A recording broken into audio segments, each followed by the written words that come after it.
ang rason ay upang mabawasan ng mga droga o mga taong naninira sa gobyerno. Pero sa realidad, ano ba talaga ang kanilang tunay na motibo? Ang tapangan ba ang karapatang pantao? Pero bakit pa ba natin tinatanong kung hindi naman tayo nakakakuha ng stisyang sagot?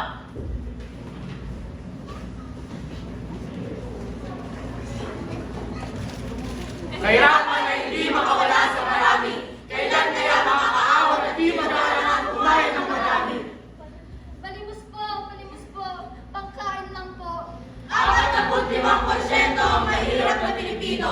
Ang kahirapan at di pagpapantay-pantay ay mananatiling hamon. Kung hindi mumulat ang tao kanilang mata at isipan, magtatagal ito ng mahabang panahon.